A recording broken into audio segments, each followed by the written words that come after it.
Well, this mass protest that's being spearheaded by the EFF today seems to have been going off peacefully so far today. High police visibility and the deployment of the army has ensured the protection of infrastructure. Protests across South Africa are usually accompanied by damage to property. Well, let's look at this more now with policing expert Eldred De Klerk. Eldred, good afternoon. Welcome to today, and thank you very much for your time. Well, it looks like police are closely monitoring the marches in the major parts of the country, Durban, Pretoria, for example, and so far things have gone on fairly peacefully, although there were some reports earlier of some violence here and there, but nothing major. Indeed, and for this, I think all of us are exceptionally grateful. We're grateful to the EFF and the organizers for undertaking and imposing upon their members or impressing upon their members that the march should be peaceful and unarmed. They made a commitment to their constituencies that it will be peaceful, and so far it seems like that is holding. Also, the police are engaging. They seem to be actively, and they've undertaken this through their messaging, that they will facilitate the right to peaceful protest, which means that they won't just stand off and monitor. They're on the ground, they're talking to the EFF organizers in the various areas, and they're looking to facilitate the march. This is in accordance with every recommendation that has been given to the police since the Goldstone Commission in the early 90s, all the way through to the panel of experts' recommendations. So that's one thing different that you've observed, that they are on the ground, they are visible, they are monitoring, but they are engaging with the organizers along the step of the way, whether it was in Durban, as we saw earlier with Mobile Madlala, or in Pretoria, as we saw a short while ago. Absolutely. They're not out there with riot shields looking like RoboCops.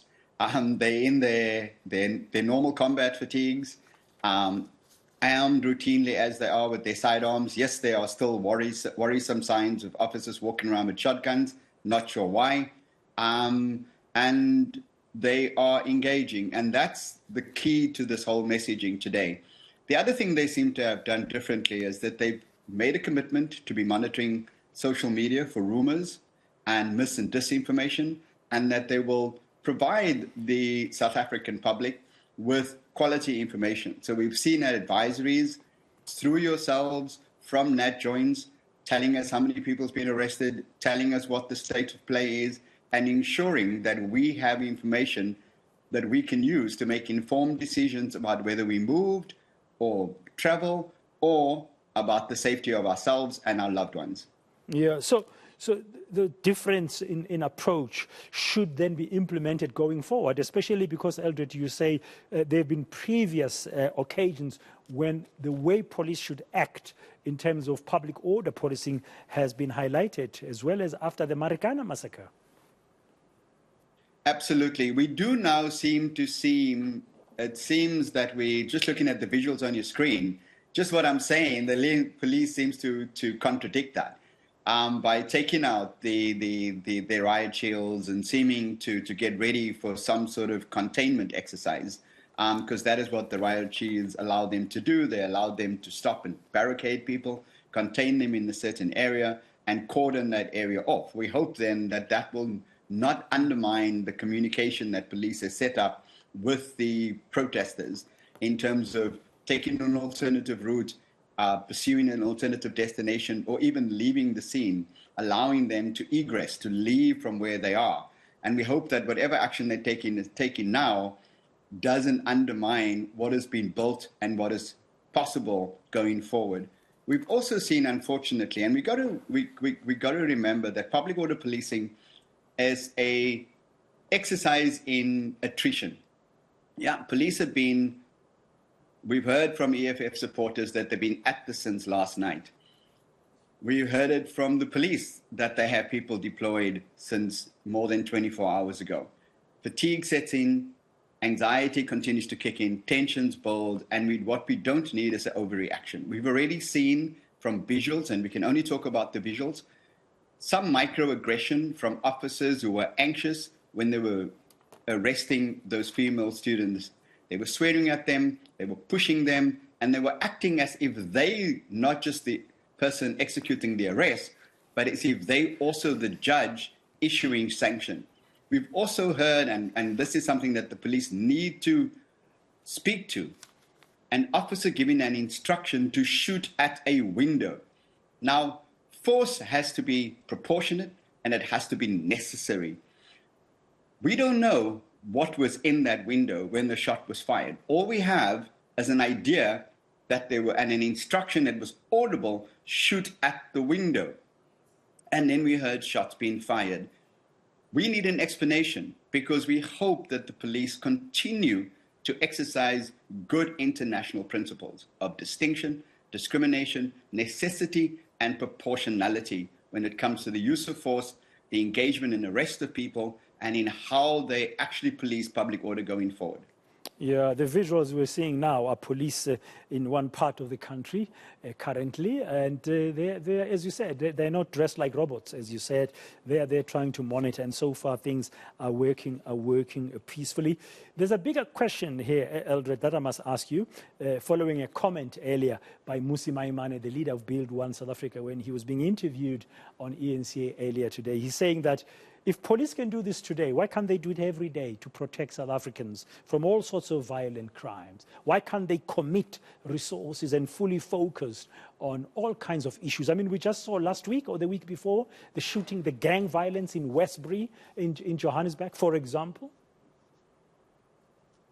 Exactly, and this is what people were hoping when the minister came and said that they will be working closely with other entities and other departments, both public and private, in putting in place a plan. Of course, all plans are good on paper. The execution of said plan is what worries us. We have to do better than just deploying the anti-gang units. This call for an integration, because remember the police have also changed the national crime prevention strategy by adding the word integration, which seems to suggest that they understand that their efforts need to be coordinated with communities on the ground, CPFs, other civic institutions, that it needs to be coordinated with public emergency services, disaster management, traffic, local municipal law enforcement and metro police, and even with ESCOM, because they're keeping the lights on. And that's critical when you're trying to police a national shutdown, that you don't do so in the dark or without the necessary power for you to respond to things like proper, reliable telecommunications, for example, or the monitoring of social media. Today has been a testing ground, and it's testimony to the fact that this can be done. We should not be asking the question going forward, why are we not pursuing this good practice? Yeah, and who's accountable for that? The commissioner, the police minister? Well, when it comes to police performance and the operationalization of a strategy, either determined by the minister or determined by Nat Jocks, that ultimately accountable officer is the national commissioner. So here, Nat joins as the authority. They direct by sharing a common strategy. They pool information, they pool resources. The minister provides strategic direction, and the minister is the one on our behalf who can ask for continued accountability. So we're hoping that the minister ensures that police acts within the law, they respect and uphold the law, because they're not above the law. They have certain authority that be vested in them, especially when it comes to the use of force, and they are not to abuse that force. As I said earlier, it should be proportionate and necessary. So the minister has a very distinctive role. He or she, they our voice. They ask our questions and they raise our concerns. It is incumbent upon the national commissioner, whoever he or she is, to ensure that they put in place the necessary plan to do so, that they work closely with others, because ultimately we judge their performance by how we experience the police on a daily basis. Thank you very much for your time and insights this afternoon on Today on eNCA. Eldred De Klerk, policing expert.